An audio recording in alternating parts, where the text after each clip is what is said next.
Hey, what's up? Dude, what are you doing? You've been out here for like a year. What do you mean it's been a year? It's been like 30 minutes. No, really, it's been like a year. Well, I guess that explains all the notifications why I haven't uploaded in a year. Well, what are you doing anyway?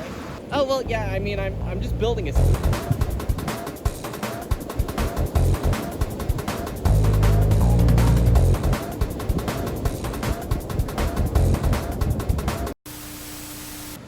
Oh, boy.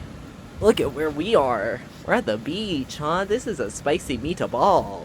Yes, you read the title right, and I'm not kidding. Hi, my name is Jade. I made a mistake somewhere in my life. I'm sorry if this video is a little scuffed. I wanted to record on location since I was going to the beach, and it felt very apt for this video. My laptop is currently in a Piggly Wiggly plastic bag in order to protect from the sand, and my camera is currently my phone that is in a makeshift tripod, which is a cut-up vitamin water bottle that has holes put in the side so that I can put the phone in it to act as a makeshift tripod with sand put in the bottom in order to weigh it down.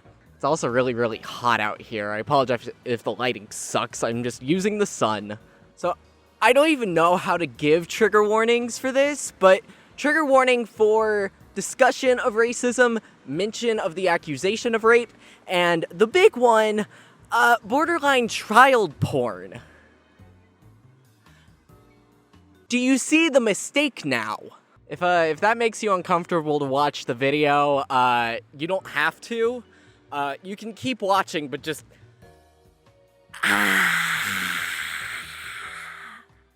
Be warned. Part 0, background. So, M. Night Shyamalan. He's made some good movies, he's made some trash, but currently has a new movie coming out called Old. Basically, a group of people go to this beach, start aging rapidly, can't seem to leave, and they have to try to find a way to escape before the end of the day, before they all die of old age.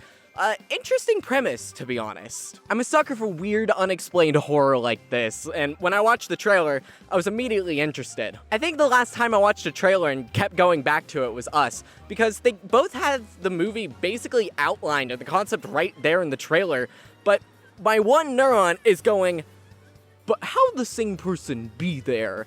So I'm left wondering how it happened, and which isn't the questions you should be asking about the movie that went, Marx was right, but just needed to give the proletariat scissors. But it's the same thing for the Old trailer of, but how people age fast. People know age fast. However, unlike Us being an original script, I discovered that Old is actually based on a French graphic novel entitled Sandcastle, with a plot by Pierre-Oscar Levy and the illustrations by Frederick Peters. Real quick background on these two. From what I could find, Levy is a French documentary filmmaker, and from my research, that's about it. I could hardly find anything about the guy. However, Peters is a Swiss illustrator with a lot more information readily available about him. He's made a bunch of comics and graphic novels, and his most recent of which is Lupus, a quote, existential interplanetary epic that never strays from the human heart. His most famous work is Blue Pills, an autobiographical memoir and graphic novel about him meeting and falling in love with his wife and her son, who are both HIV positive, and navigating through their illness. Honestly, it's a really, really sweet book, and I'd recommend checking it out. I read through it in order to get more information for this video. Anyway, after I found out that Old was based on Sandcastle, I thought, hey, I should read it and find out what this version of the story is going to be, and have an explanation for maybe what's going on, why they're aging, and for the first time in a long time, I actually read a book, because my stupid orangutan brain went ooh, at the picture's long enough in order for me to finish the almost 100 pages, and it's... Spoilers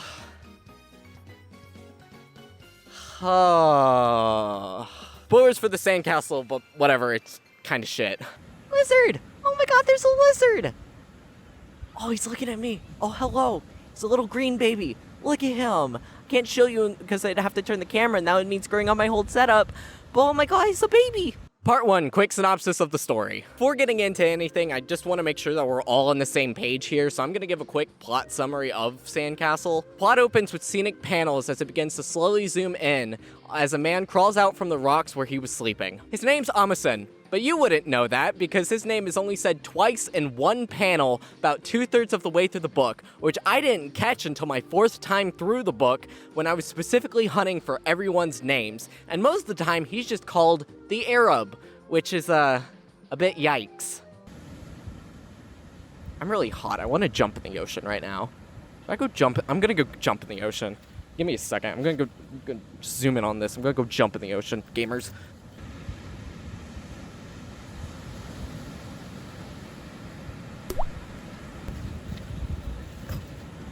Fuck you. Amisen sees a young woman on the beach, who then promptly strips, and might I remind you that we are only 4 pages into the book, and we already have a fully nude shot, but then she just dives into the water. The man continues down the path before looking back and seeing the young woman's body floating dead on the surface of the ocean. By the way, there's going to be a lot of characters all introduced at once, so I'm going to do my best to keep them distinct and separate by giving them simple descriptors, other than the kids and Ama-san. After this, we see a family drive up that I'm going to affectionately name the Blondes, because there's going to be another family who comes up, and it's going to be real confusing if I don't. The Blondes are made up of the dad, Robert, the mom, Marianne, the 5-year-old daughter, Zoe, and the 3-year-old son, Felix, along with their dog, Elvis. The more easygoing and pretty basic characters, so just think like idyllic 1960s sitcom family. Anyway, they go down the path and see Ama-san passed out in the grass, which is later revealed to be because there's a force keeping everyone from leaving that knocks people out if they try to leave, and they also find the dead woman's clothes on the beach. This is when a second family comes in, which I'm going to name the Brunettes. They consist of the dad, Charles, who is an arrogant doctor who probably has ties to the military, but more likely the police. The mom, Natalie. The 14-year-old daughter, Sophie.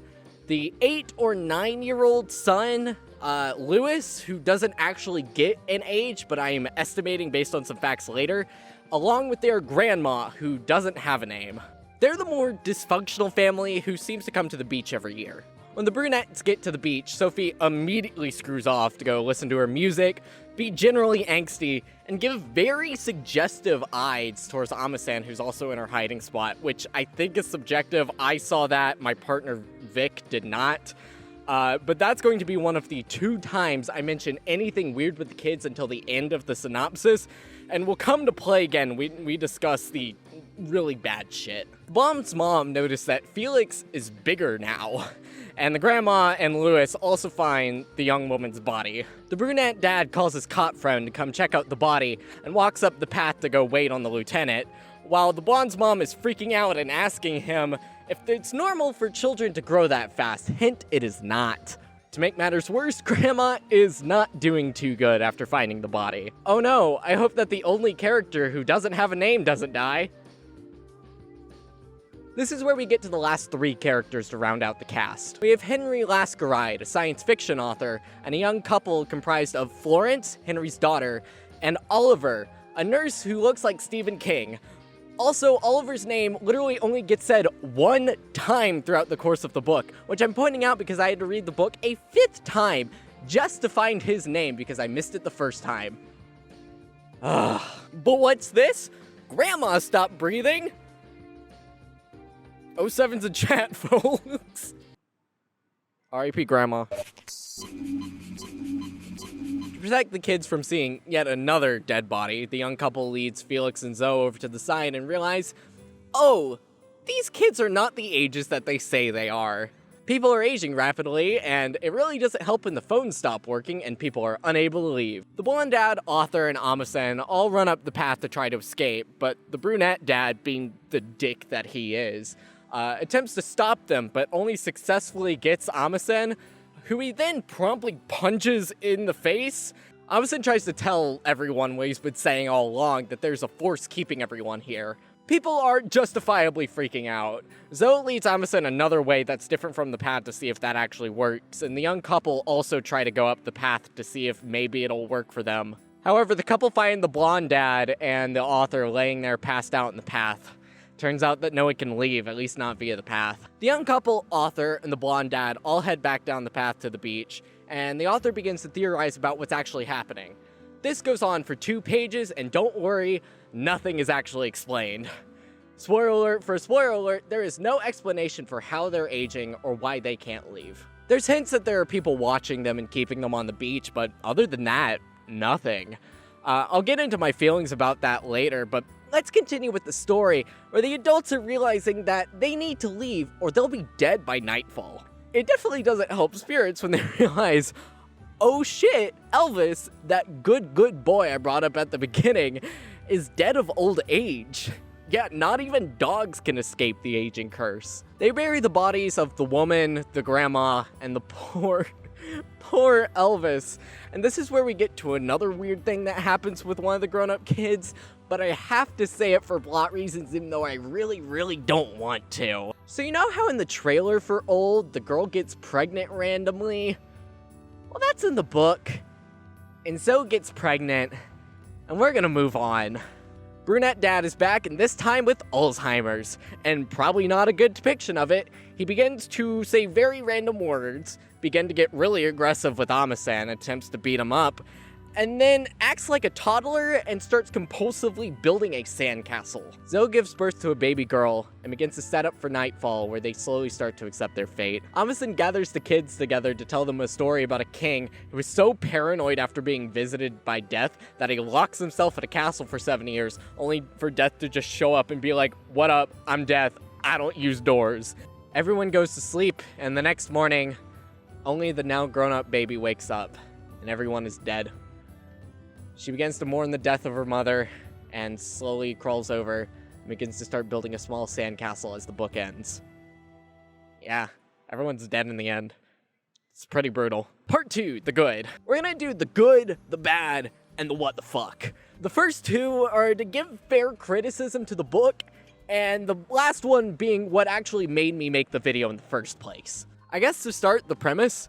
I know I already talked about it, but the existential and pervasive horror of rapidly aging, losing years and years just in an afternoon, kids living out their entire lives in just a day and not able to fully live, coming to terms with the inescapable situation that you're in, and knowing that when you go to sleep, you're not going to wake up in the morning. That's really scary in concept. The illustrations do a good job of slowly aging up the characters and giving gradual changes that really help to get the creeping dread that you get towards the end. What the fuck are they doing back there? The ending is probably the best part of the graphic novel, actually. The sense of hopelessness and acceptance of their fate is prevalent. The panels of seagulls and jellyfish show the mundane nature of the beach and how life goes on even if theirs aren't. The couple quietly walking into the water to drown themselves. The married couple saying their goodbyes before they fall asleep in each other's arms. The brunette mom going up to the dad and asking to be held one last time before they both die, but he's too far gone. We get these silent panels of their old aged bodies lying motionless in the sand. Like, that's powerful stuff by itself. Also, I actually don't mind that they never give an explanation for why everything is happening. Like, it's the entire reason I came to the book in the first place, but it's probably better that the explanation isn't revealed. It is a little frustrating in my opinion, however, that there's multiple events that occur that hint at what's happening, but nothing conclusive in leaving it completely ambiguous. I'd just rather not give hints at all if you do that. The cover is good and has aesthetic titty... Okay, anyway, part 3, the bad. The pacing is kind of shit. Yes, it's only about 100 pages, but it moves so fast that you barely feel anything. The ending is the only good bit of pacing in the book. There's also elements that just take you out of the core story. Like, there's an entire part that I did not address in my synopsis at all about Jose, the hotelier's son, that we have never heard of and was never mentioned, of him running towards the beach trying to escape being gunned down. The only thing I can think of why this was included is to give a hint to what's actually happening, but like I said before, it shouldn't be there. It's just really forced and confusing. The character introductions are bad. New characters just keep being added, and there's way too many. Two families I can understand, but they also add that young couple and the dad who basically do nothing. The author dad is only there to be all philosophical about the reasons why they're all aging. Again, the man just rambles for 2 pages about the possibilities in what I can only explain as a long-winded version of the shrug emoticon. And I'm gonna be honest, I didn't even realize the connection between the dad and the young couple until I was at the end and writing the script. I think that's on me. I think I'm just stupid, but it's true, I didn't know. There's also racism throughout the story towards Ahriman. I didn't even mention how the brunette's dad accused Ahriman of raping and killing the woman from the beginning multiple times for absolutely no reason. On one hand, yes, there is merit to displaying racism in fiction, where by showing an asshole character being racist, you can make the audience dislike them more, make the racist action or words as something to not be reproduced, and use it as a jumping off point to explore the themes, motives, and effects of racism. On the other hand, there's no real point to racism in the story, at least in my perspective. Like, it's there just to be there and shows a character being racist with nothing more than that. The only thing that I saw one person talking about was how Sophie's dad being racist towards Ahriman and Sophie actually being nice to him is supposed to represent the bettering of the next generation, where the next generation is learning from the mistakes of the old generation to be better. I guess I get it, but oh boy, their relationship is a whole other thing that I'm gonna address later. Okay, now, I really can't continue without talking about the what the fuck stuff, because really, oh god. I've been trying to talk about the other stuff, but really this is going to be a majority of the video, or at least the longest part. So again, child sexualization, weird age dynamics, and borderline child porn ahead, be warned. Part 4. What the fuck? What the fuck? Like, actually, what the fuck? The kids, as they age, fuck 4 or 5 times.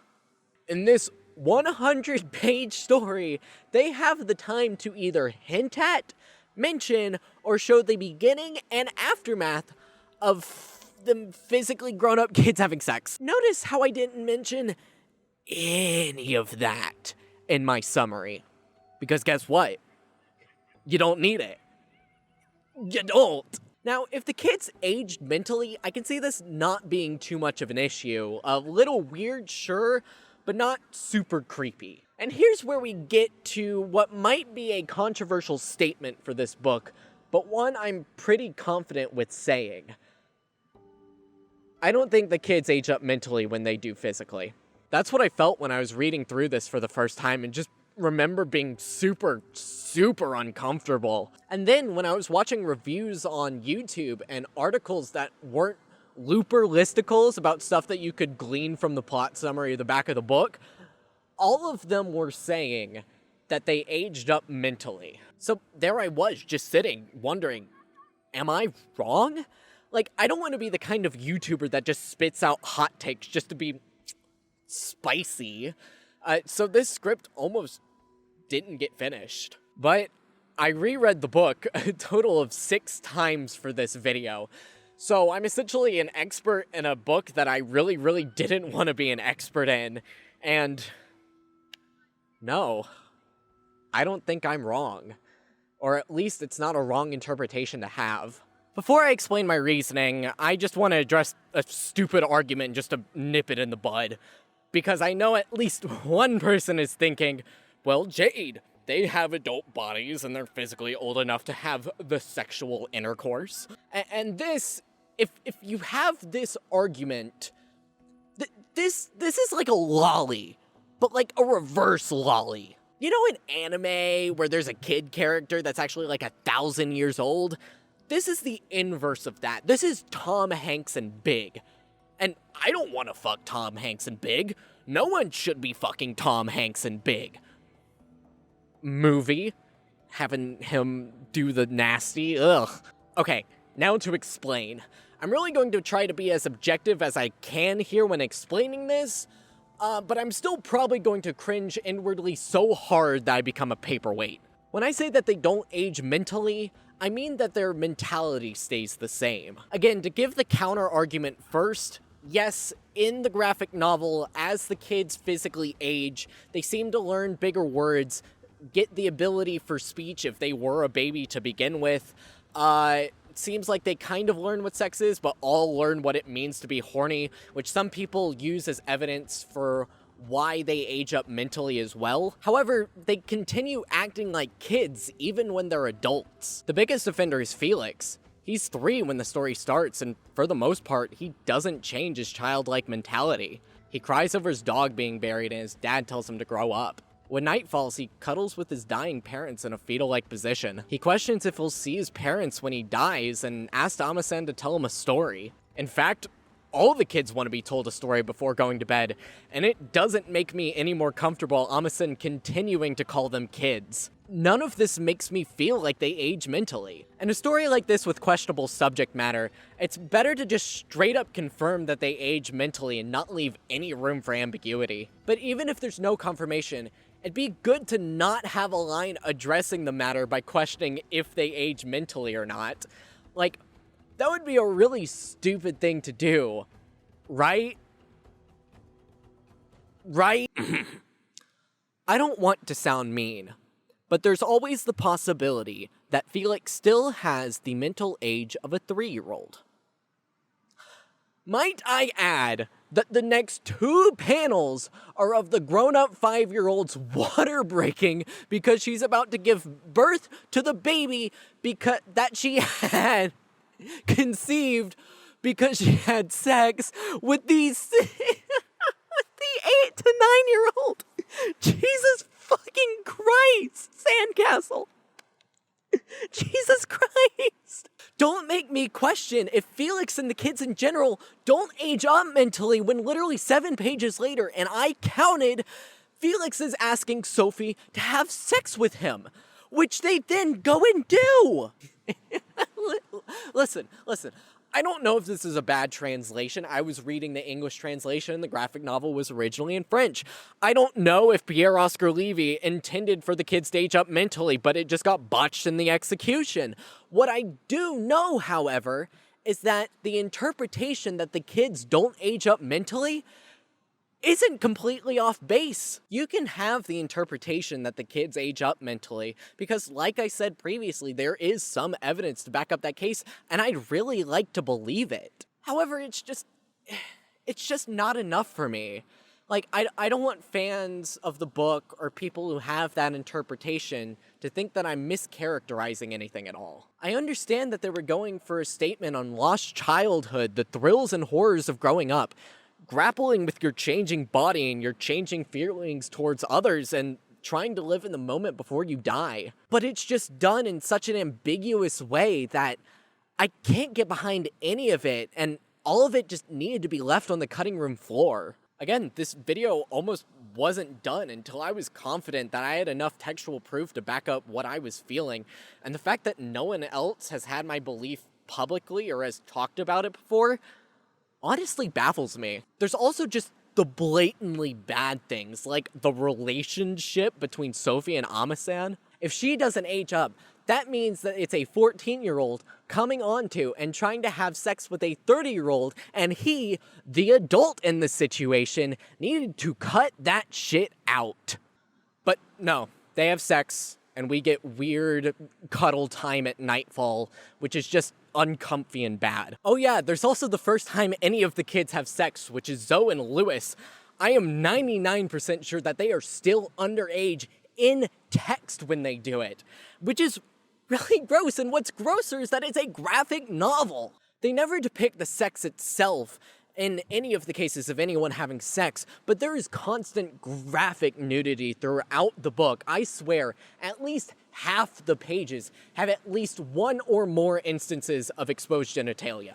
Listen, I'm not a prude. I'm 18. I'm a pansexual. I like me a good titty and or dick. I have the ID to prove it. I don't have to take my stuffed animals on vacations anymore in order to feel safe, but you better know that they're on the bed and oh so comfy when I'm gone. But, God, just being deadly serious right now, the kids are almost always naked when they're adults, and the most disgusting part of the book, like, truly, truly disgusting to me, is that they actually show the children naked when they're underage. Zoe never gets a bra or anything to cover her breasts through the entire story. Felix's penis gets shown in a small panel. the newborn baby never gets anything to wear and is constantly shown in the nude. And the most egregious one in my example is a single zoomed in panel of Lewis's penis when he is still in text underage. I don't know what the general consensus is for drawn child nudity that you could argue that is for the most part non-sexual, but to me, fuck that. Like, really, fuck that. It's unnecessary. It's disgusting. It is abhorrent. It's awful. Like, I don't know what else to say. I don't want to see it. I don't want it drawn. It shouldn't be there. Okay, with that out of the way now, part 5. Old, M. Night Shyamalan, and what's to come. I guess this now comes back to where this journey started. Old, the adaptation of the story by M. Night Shyamalan, comes to theaters July 23rd, in a week from when I'm recording this. Look at me, I'm being relevant for once. M. Night Shyamalan was actually given Sandcastle by his daughter as a Father's Day present, which, okay, weird gift, but I gave my mom on Mother's Day a Snoopy Game & Watch, so to each their own, I don't know. After that, he thought the premise was interesting and bought the rights to make it into a movie. Side note, actually, when watching the interviews, I found out that his daughter worked with him on the movie, so I'm glad that they had a good bonding experience together. In terms of the actual product, I don't know. We'll have to see. Again, I was excited. I thought the premise was super interesting. I like some of M. Night's movies, and I love Alex Wolff in Hereditary. However, I was hesitant, as anyone is with any new Shyamalan project. Even more so after doing this deep dive into the origin. Also, knowing Shyamalan's not-so-great ability with handling sensitive subject matter, like with self-harm and Split, where it had good intentions, but it glorified it a bit too much to where it was bad, I'm worried with how he's going to handle the bad parts of this book. It's PG-13, so he probably won't be able to include any grown-up kids doing the nasty, and maybe he'll more blatantly show that they're growing up mentally and that they act differently, but after seeing the pregnancy scene in the trailer, woof. Alex Wolff. Okay, I'll stop. Okay, that's gonna be it for me. Don't read the Sandcastle, or do. I'm not your mom, but probably don't. Thank you guys for sitting through this shit with me as I ran about this awful book. And, see you guys later. Hopefully not in a year like last time. Bye.